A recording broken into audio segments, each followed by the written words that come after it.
Everyone, welcome back to my YouTube channel Study O'Clock. So in this video we'll be revising class 10th English all poems. ठीक है, all poem के हम basically overview देखेंगे. We'll be seeing the morals of all the poems in one shot for CBSE 2026 and for the further years as well, जिनकी भी ये वाली book है. So welcome back, and in this video we'll be revising the morals of all the poems from class 10th English First Flight. Now, these one-line morals are extremely useful for exams. I'll tell you how. Firstly, it will give you an overview of the entire chapter, right? Secondly, moral से हो सकते कि आपको clear हो जाए कि yes, इस chapter में ये चीज़ थी. Moral से obviously आपके एक तरह से chapters revise हो रहे हैं. Then you are learning something for life. Another point is that you can definitely use these lines in long answer, short answer, or you can use it in value based questions as well, and this will definitely deeper your understanding and the meaning of each poem, right? So let's begin with the very first poem, that is Dust of Snow. So Dust of Snow, it is about, this poem tells us how a small incident about a crow shaking snow from a tree completely changes the poet's mood, right? So it's about an event, about a small incident, about a crow who shakes snow from the tree, and then what is its impact. Its impact that happens is that it changes the mood of the poet. So the moral of this particular poem is that nature has the power to fill our lives with hope and positivity. Good times often come after bad ones. So nature has the power to bring what it brings positivity, right? Even in negative situations, whenever it rains or the weather is good, it makes us feel better. So nature is a natural healer for human beings. Further, good times often come after bad ones. So even if we are having something bad in our life, we should believe in this thing that something good is about to come as well, right? ऐसा नहीं है कि हमेशा चीज़ें bad ही होती रहेंगी. Good will also come, right? So whenever a question asks about the message of the poem, it asks about any value based question or something, you can mention that small positive moments can completely change our outlook towards life, and nature has a natural healing power for human beings, right? So you can completely memorize these lines, and it will definitely help you. Second is Fire and Ice. Fire and Ice is the second poem. It's about by Robert Frost, where he explains that the world can be destroyed not only by fire but also by ice, right? Symbolizing human emotions. So it shows how uncontrolled emotions such as desire and hatred, they can destroy humanity and even the whole world. So this needs to be controlled, they need to be kept in mind, right? So emotions need to be controlled. World can be destroyed not only by fire but also by ice. It represents the emotions. So remember that fire represents desire and ice represents hatred. ठीक है, and दोनों को ही we have to keep it in mind that need to be controlled, right? And they should not be allowed to destroy humanity, right?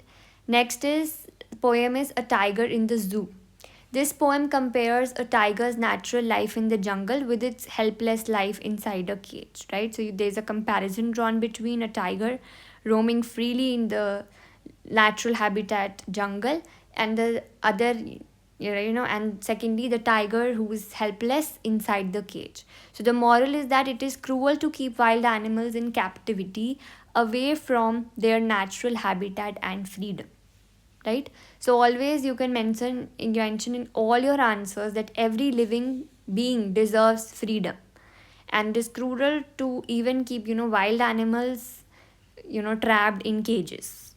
They should be allowed to move freely in their natural habitat, that is the forests, right? So again, about importance of freedom. Then next is How to Tell Wild Animals. This humorous poem teaches us how different wild animals can be identified through their unique characteristics, right? So this poem is about different animals and how to identify them. So every wild animal is unique. They have their own characteristics and features, and we should respect wildlife and maintain a safe distance from them. We should respect wildlife, we should maintain a safe distance from them, and every wild animal is unique. So this poem teaches us about awareness about wildlife along with humor and interest that this particular poem generates. Next is the ball poem. It's about the poet explains how losing a ball, right, teaches a child an important lesson about life. Right, that ball represents the childhood of that child. So loss is a part of life. It teaches us responsibility and helps us become emotionally stronger. Material things cannot replace emotional loss. So remember that loss helps us grow emotionally. For that child, the ball went away. The child lost that ball. But what it taught him was something bigger than the ball, right? So it's about the life lesson that loss is a part of life. Then it's also about having losing childhood and then moving towards adulthood, right? Then next is Amanda. Amanda poem is about it shows how constant instructions can make a child feel restricted, right? And thus children should be given freedom, love and understanding. Otherwise they may escape into their own world of imagination and dreams. So to keep them rooted, we need to make sure that children should be given freedom, love and understanding, right? Then next is basically this poem also highlights importance of balancing discipline with freedom. So we have to balance discipline as well as freedom. So even if we want our child to be disciplined, we should teach them discipline, but in a way that it does not restrict their freedom as well.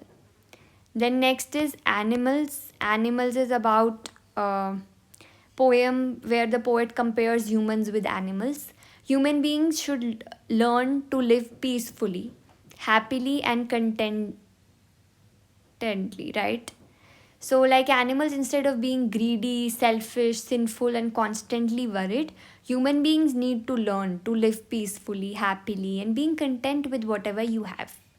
We should not be greedy, selfish, sinful, and constantly worried or stressful. Thus, the poem appreciates about the simplicity and the honesty with which these animals live and how human beings need to learn from them. Next is about the poem The Trees. It's about this poem is symbolically shows trees breaking free from the house and returning back to nature. It's again about the importance of nature, and nature cannot be controlled or imprisoned forever. Uska impact we'll see sooner or later.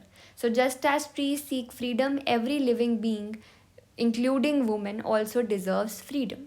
So this poem symbolizes both nature's freedom, freedom of nature, as well as freedom of women. It's also about women's empowerment. So you cannot bind neither nature nor woman for so long, right? They cannot be controlled or imprisoned forever. One day they will stand up for their freedom. Here it shows for the freedom of nature, from the freedom of the tree, as well as the freedom of woman. Next is Fog. The poem Fog, basically, in this, you know how the poet compares fog to a cat that quietly arrives and leaves. So, we should appreciate the beauty of nature. Like fog, difficult phases of life are temporary and eventually they pass away.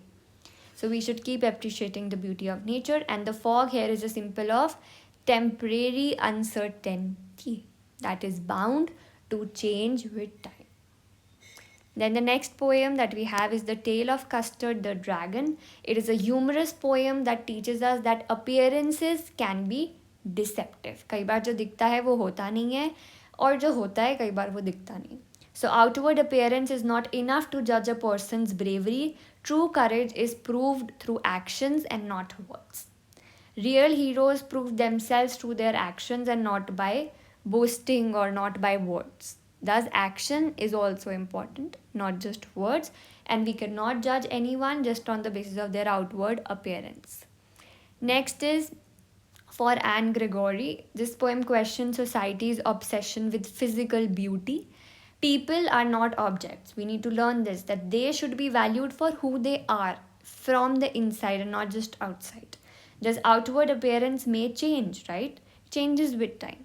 The way you are looking right now in your young ages, your beauty won't be the same in the later years of your life, right? So the true beauty that lies in one's inner qualities and character, and not in terms of the outward appearances only.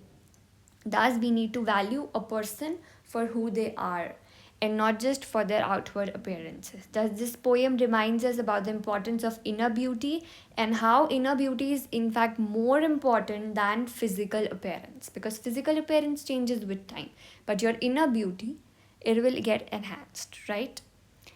So, in conclusion, I would like to say that there's a lot of lessons to learn from all these chapters, and these 11 poems teaches us some of the life's most valuable lessons of optimism, courage, freedom, responsibility, being content, respect for nature, and the importance of inner beauty. Now, if you remember these models, you will not only understand the poems better, but you will also be able to write stronger answers in your board exams. So, if you have found this video helpful, don't forget to like, share, and subscribe.